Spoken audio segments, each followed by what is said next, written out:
first in our series is called Enhancing Academic Performance.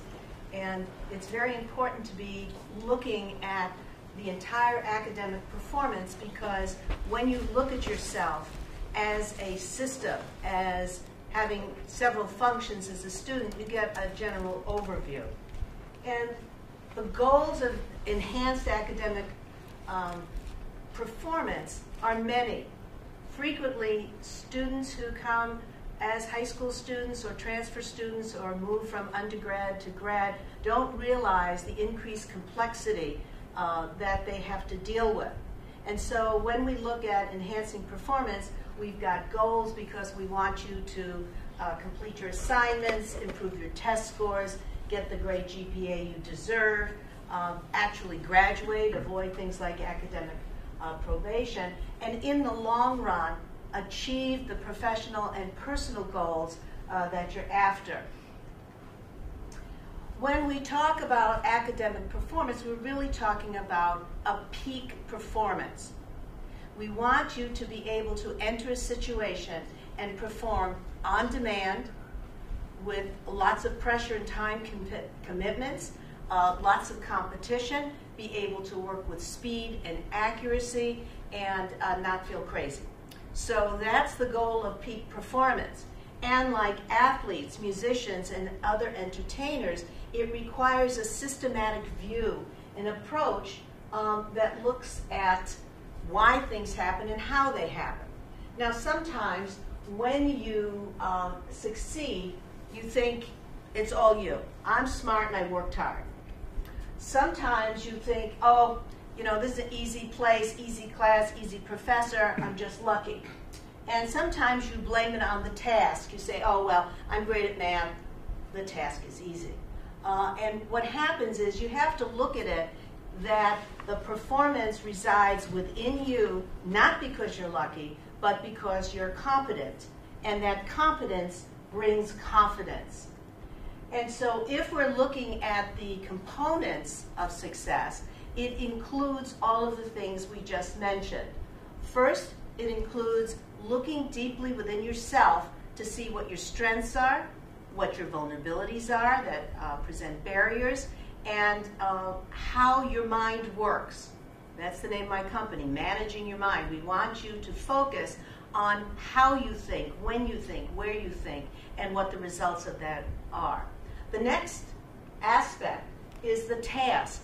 What are the tasks that you're doing? Are you going to be taking essay exams? Are you going to write papers? Do you have to do presentations, projects?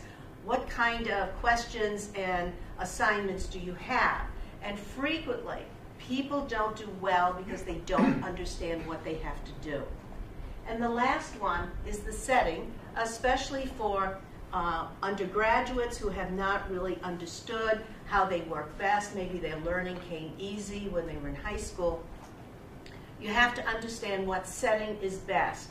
For some people who are a math whiz, they can be working in a coffee shop doing their math assignments, but if they're a slow reader and easily distracted when reading, they may have to go to the library and deal in a cubicle. So when we're talking about achieving a peak performance, the first thing is you and how you manage yourself. And that means understanding you as a performer and finding out what actions you have to take in order to achieve a performance. The other thing is viewing learning and your performance as a problem-solving process. That is, if you don't do well on a test, it's not because you're lazy, crazy, or dumb. It's probably because you didn't know what to study, how to study, when to study, and you didn't practice. And so while we're looking at academic performance, we're looking at using advanced readings and learning strategies, applying good time management strategies, and being just able to organize yourself and your activities. And when you look at yourself like that, then you can have the confidence that your learning is productive and that you will not fail when the time comes to perform. One of the greatest problems that students face these days is stress. And so we thought we'd look right at the beginning at the effect of stress, because if you think of a seesaw, the higher the stress, the lower your performance. Of course, you need some minimal amount of stress just to get yourself psyched up and focused, but when you get out of balance, the stress erodes your performance. And so whether you're feeling the physical signs with headaches or sweating palms, whether you're having intrusive thoughts, perhaps sleeplessness or fatigue, you really want to look at what your symptoms of stress are and the degree to which they're bothering you, and when. Are you having stress before you start to study, during the study, or only when you're taking exams? So it's important to look at this stress mess, this messy stuff that seems to erode your performance. And so you need to just have a quick survey to see what are the barriers that stress might be presenting. So you may be studying and start to worry and have intrusive thoughts. You may have to stop because you have a headache. And so you want to make sure that the stress is not interfering with sleep, exercise, so on and so forth. And so if you're a person that would check all of these things, then you would go to Services for Students with Disabilities, you would go to CAPS, you would go to Health Service, you would reach out to somebody in the dorm or resident advisor, because if you're suffering constant chronic stress, then that's an indicator that you might need some expert help. Here are some other questions that would indicate that you might have more stress. And it may be that you're stressed so you miss the details. You think you're studying, but in fact your brain is so busy thinking about other things that you fail to see the details, or you miss the whole point right at the beginning. So here are some quick tips on stress just to get that focused. Most people in school, whether faculty, staff, or student, forget about exercise. So exercise is nature's antidote to stress and helps you think better and have more energy. And so getting good rest, having nutrition, these are the simple tips that everybody will tell you, whether it's on a magazine, at CAPS, or at Health Service. So you want to be able to gauge your fatigue so that you are alert when you study and know for about how long you study so you don't get into diminishing returns. One important aspect of stress and interference in thinking is technology these days. And so if you want to reduce your stress and increase your focus, you do something I call the electronic lockdown.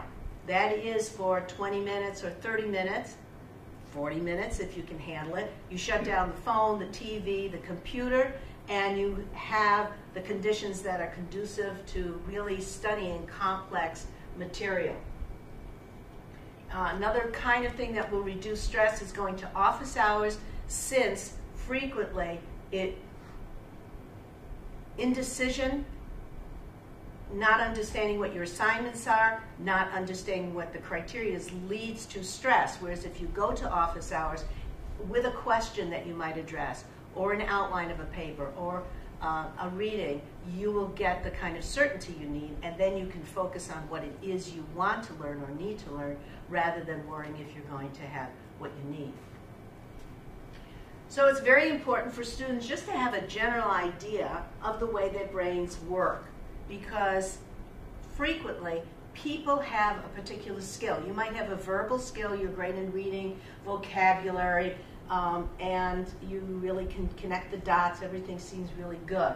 And so what happens is you might use that without ever using another part of your brain, maybe a part that's not that strong, but maybe you wouldn't use visuals or draw diagrams or try to outline or make a mind map. So we want you to understand where you are, what do you like? Do you like fine details? Do you like main ideas? And then be able to augment that during your class discussions, working with another student, or dealing with a professor. And a lot is said about learning style. I think one of the things you want to do as a student is think to yourself, in a course, and it may differ according to the content of the course. So in math, is it easy for me to remember things I hear, or do I always have to write it down? Well, what about in reading? When I'm reading, is it best for me to create a chart or a visual or an outline? What do I have to do to enhance? what comes to me naturally as a strength in every content area, and how then can I augment it? Because it's rare that you only have one style. You usually can draw strengths from the other styles. And so most of the things that we're going to be talking about, whether it's reading, test taking, note taking, we're going to be talking about using several modalities to help reinforce whatever area you're using as an area of strength. People differ. Services for Students with Disabilities provide services for people who have a variety of handicapping conditions. Some of them need accommodations. Here's an example of a student with a very unusual profile. This is a student who had a neurologic impairment. There was a huge difference between what he could do verbally on an IQ test and what he did in the performance sections, which is organization, doing puzzles, tracking, and so on. And so this student was a whiz at reading and writing, but totally disorganized and couldn't find details. He had a double major in Russian and anthropology. That student worked on different skills every year. The first was just getting to the Russian language course, which was an 8 or 10 hour credit course, and getting to class and so on and so forth. The next year, he had to work on anger management because he really couldn't manage his emotions, and he spent the year doing that. The next year, he had a Dale Carnegie course, and another time he took a dance course. So he was okay with his academics, even though his profile was very skewed because he had the strategies and he had the counseling to help him move through the kinds of social things he needed. I worked on the academic, but frequently students with disabilities need a full complement of services. So how does a student, first of all, look at the tasks? Because frequently you'll get a syllabus, stick it in your binder and not look at it at all, okay? But the syllabus is really a written contract between the instructor and the student. And it will tell you the scoring, it will tell you what happens with participation, it will tell you through its language whether it's a main idea course or a course that requires rote memorization. And one of the things that you can do is use that syllabus to begin to plot out what the course requires, so that you don't get into the course and feel that you sort of don't know what's going on. A primary framework for students looking at tasks is to identify the levels of learning. This is a theorist who went and looked at all the cognitive kinds of tasks that we had to do and organized it so that there was sort of a learning ladder. And at the very lowest part is the knowledge or the things that you learned by rote or your basic understandings like definitions, formulas, calculations. At the next level, you have to sort of understand what it is you learned. You have to say it in your own words or draw a picture of it. You have to show that you comprehend it, that there's been some connection.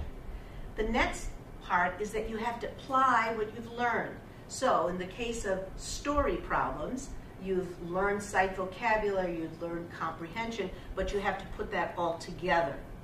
And it's here frequently that students moving from high school to college or going into their more difficult major don't realize that things have shifted in that they need to do much more application before they take tests. The next one, you need to pull things apart. What are the components of this problem?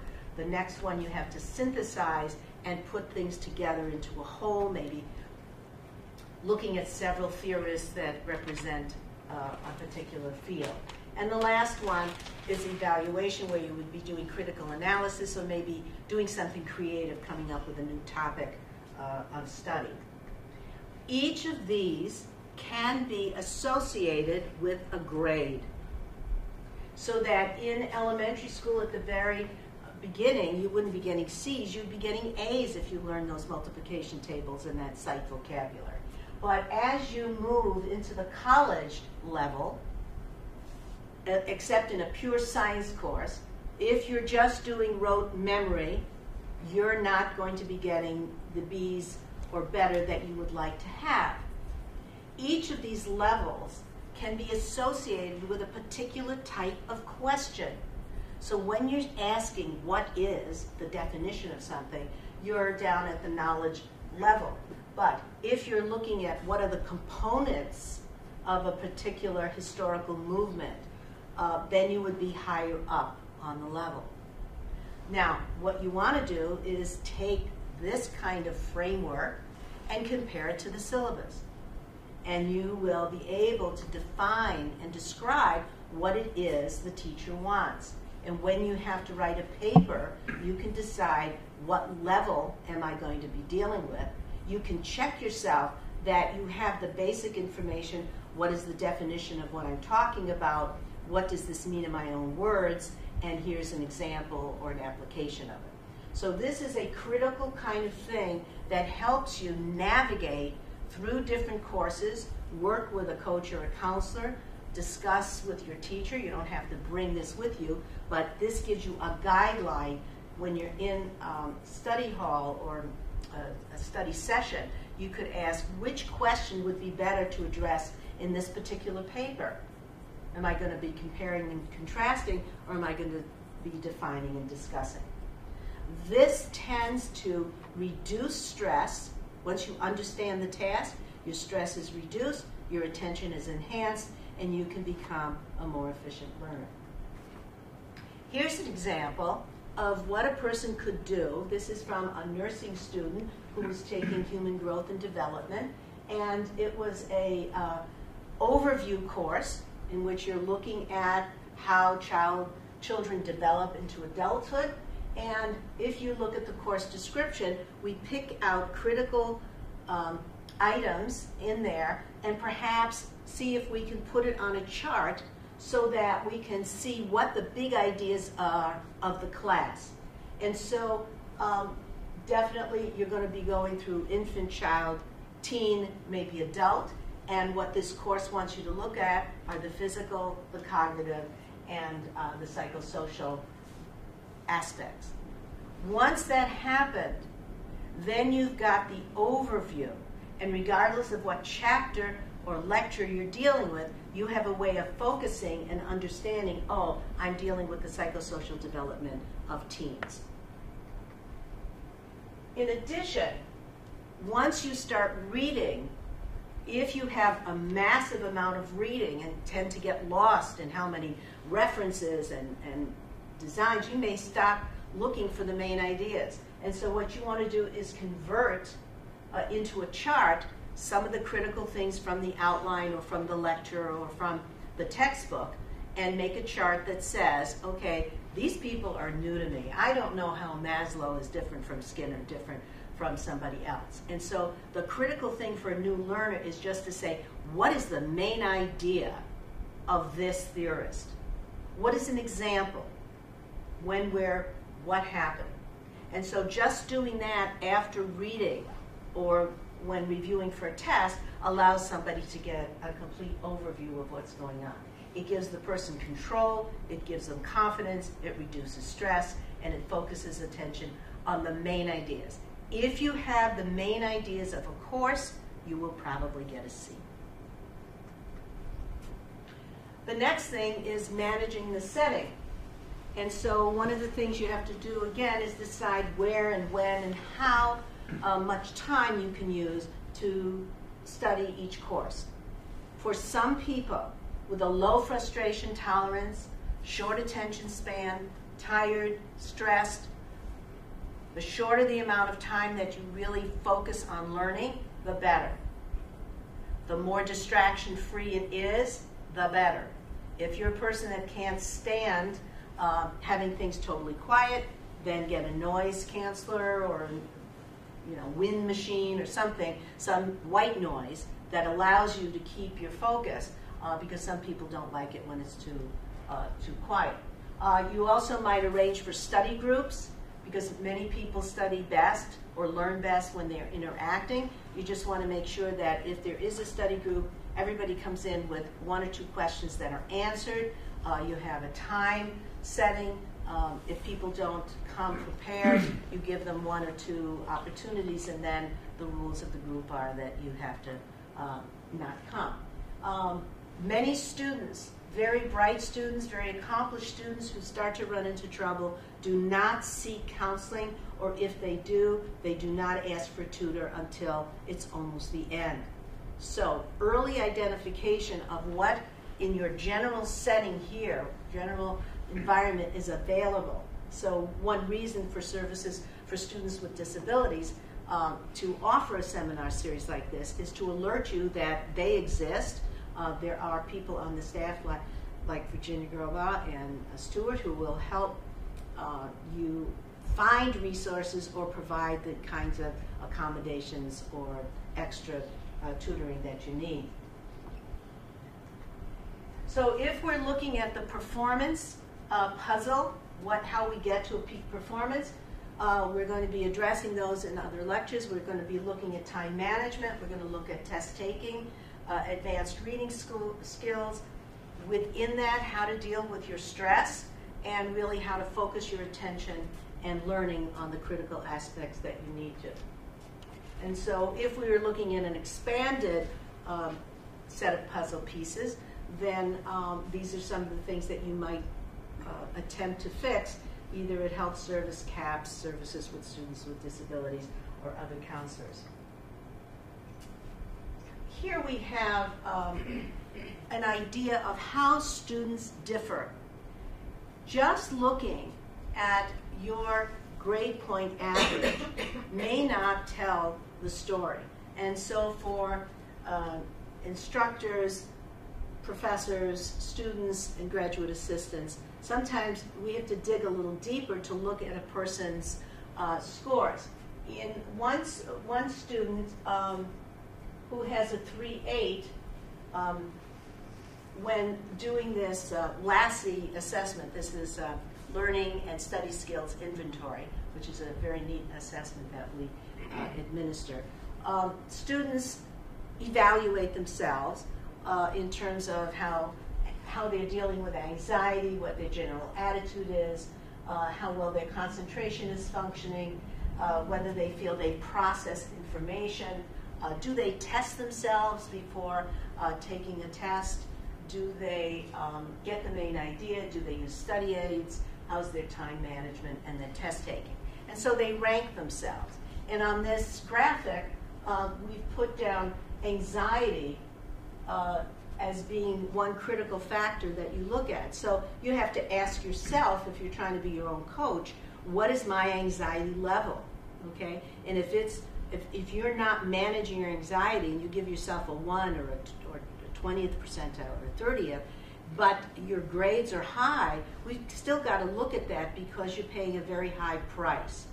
And so sometimes it's the anxiety, but sometimes if you look at the top one, we have somebody who's looking at themselves as having high anxiety, not doing very well in concentration and motivation. And so if you're feeling sort of fatigued and irritable and not into it, it may be that some other stuff is going on, and that's why we have to have you ask, what is it? Am I not managing my time? Am I not managing my reading? What is it that's making me feel anxious? Does it have to do with school or something else? So the goal of looking at something like this or evaluating yourself is to say, what are the discrepancies? So with some students, we see those discrepancies when they take a neurologic test, and we see from their IQ scores or other scores that there are discrepancies within their profile. Other times, you haven't been tested, but you could look at some of these dimensions and rank yourself on a score from 1 to 10, with 10 being the highest. And if you feel that you rank yourself low on managing stress and your grades are not good, but you think you know how to study, so we want you to be able to look inside and then reach out. So in terms of looking at how you manage yourself as an overview, the first thing is to have reasonable expectations. What does that mean? For many students, it means that what you did in high school, or what you did before you were in your major, or what you did before you came to graduate school. is not going to be automatically repeated as you go into more complex, time-pressured courses. So if a person got a 3.8 or a 3.9 and was captain of this team or that, and comes here, they might not have had advanced reading skills or needed time management skills, or even had the view that they had to put in the time because they didn't do it before. So I think it's important to have a realistic set of grades that if you came in with A's, maybe at the beginning you want to get B, mostly B's and maybe a C, depending on the strength of your course. You always want to have a range. What are your goals? What objectives do you have? Being able to manage your time. We're talking about looking at what your own barriers are, organizing your study environment, and then tracking what your progress is to a particular goal. And so if right at the beginning with the first test, things are not where you want them to go, that's the time to talk to the GSI, that's the time to talk to the professor, that's the time to get a study group, that's the time to reach out to somebody at CAPS or Services for Students with Disabilities. So we're talking about a performance system, a place where you look at yourself as an academic performer, and that you think of some things going into your mind. You are the processing system. Things are going to be churning away there. You're going to connect the dots, you're going to memorize, you're going to apply, okay? And then what's the output? You're going to get some information on tests. But the first thing when we talk about self-management is to have a feedback loop that says, what do I say to myself about my performance? What feedback am I getting? Am I studying, it seems like 14 hours a day and getting C minuses? Am I dumb? Do I need help? What are you saying to yourself? And what are the consequences? Because sometimes people will berate themselves, I'm not doing well, but they're still getting a B+. So this kind of internal loop is the first kind of self-management situation. And so this is the place frequently at the beginning of the semester. You have to look at your past grades, your transcript, previous problems. You don't want to be one of those people who says, oh, this year it's going to be different, and then you procrastinate and you haven't gotten the stuff done. You didn't even finish the papers from last semester. We don't want that. Okay. Well, then you have another feedback system where you're really looking at what are those grades? Are you saying, oh, it doesn't matter? So first you're looking within yourself, and then you're looking at the tasks you do. For example, you get a paper. The paper says, nice ideas, poor organization. Do you call the professor a jerk? Or do you say, maybe I have to see somebody about organization. Maybe I want to see a sample of another student's paper. So these two loops, looking at yourself and looking at the task, frequently get confused. So if you become a perfectionist, that paper is you. It's not a sample of what you do, it's you. And so you have to do it over and over and over until you get it perfect, especially since it's already late if you are in the procrastination perfectionist mode. So we want you to be looking at where you are and how you're feeling versus how you're performing and what you're doing. And in the last, you want to then look at, if you're looking for causality and over the long term, here I am at Michigan, what am I going to be looking at? I'm going to look at my transcript. I'm going to look at, where I might be getting a job. I'm going to look at the personal relationships I'm having with professors. Do I have anybody on campus who can write a recommendation? What other volunteer or extracurricular things am I doing? Am I doing too much? Do I have to be president of this organization, captain of this team, representative of this student government, while my grades are going down and I have the pressure of financial aid? And so when you're in the setting, you use the resources that are in the university as well as out to help you monitor and adjust the kind of courses you're taking, the kind of major you would consider. And so we have 3 areas. You look at yourself, you look at the tasks you're doing on a more short-term level, and then you look at the general university setting and what you're doing there. And that allows you to be a little bit objective and to use that idea of what you have to learn and how you're doing with a counselor, a coach, an instructor. So each person needs to be thinking of that performance system model, what they have to do for themselves, what they might have to do in terms of tasks, and what they might have to do with settings.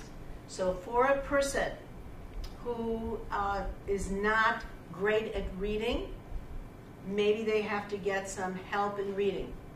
If you already know that you're very stressed, it may be that you're just going to have somebody do a screening on you to see, are you just stressed to a normal amount, or do you need some help? With the tasks, it may be that your writing needs some upgrading, so you want to go right at the beginning to the Sweetland Writing Center and use some of those organizational situations to identify the task better. And then the setting. Are you up all night? Are you playing video games? Are you having your phone interrupt you every 3 minutes? Are you floundering around on the internet when you should be looking up different types of resources? So for each person, take one goal, decide what it is that will help you feel like a peak performer, and get the goals that you're after. Thank you very much.